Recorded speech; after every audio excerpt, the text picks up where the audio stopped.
প্রিয় শ্রোতা বন্ধুরা, মেডিকেল অ্যাস্ট্রোলজি অ্যান্ড বাস্তুশাস্ত্রের পক্ষ থেকে জানাই নমস্কার। আশা করি আপনারা সকলেই ভালো আছেন। আজকের আলোচনা পর্ব হলো তুলা রাশির স্বভাব, চরিত্র ও বৈশিষ্ট্য নিয়ে। সাধারণত 24শে সেপ্টেম্বর থেকে 23শে অক্টোবরের মধ্যে এই রাশির জাতক জাতিরা জন্মগ্রহণ করে থাকেন। এই রাশির অধিপতি গ্রহ হলো শুক্র।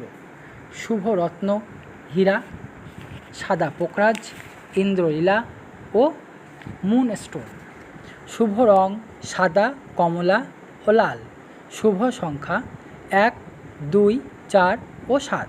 শুভ বার রবি, সোম, মঙ্গল, বুধ ও শনিবার। শুভ ধাতু স্টার্লিং সিলভার বা হলুদ সোনার মতো মূল্যবান ধাতু।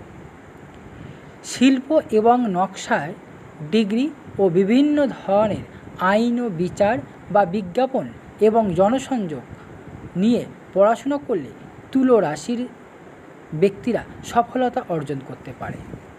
কূটনৈতিক এবং সুরেলা তুলা রাশির অংশীদারিত্ব গড়ে তুলতে এবং সহযোগিতা বৃদ্ধিতে পারদর্শী, ব্যবসায়িকভাবে সাফল্যের জন্য অপরিহার্য।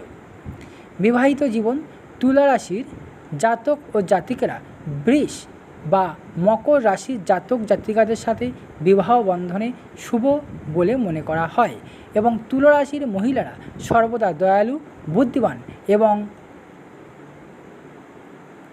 তীক্ষ্ণ বুদ্ধিধারী লোকেদের প্রেমে পড়েন। এদের স্বামীরা শিক্ষিত ও সুন্দর হয়। তা বন্ধুরা, আমার এই আলোচনা তোমাদের কেমন লাগলো কমেন্ট করে অবশ্যই জানাবেন। আর যদি ভালো লেগে থাকে তাহলে আমার চ্যানেলটা সাবস্ক্রাইব করতে ভুলবেন না। আর বেশি বেশি করে শেয়ার করবেন, লাইক করবেন। নমস্কার, দেখা হবে পরবর্তী এপিসোডে। জয় মা তারা, ধন্যবাদ।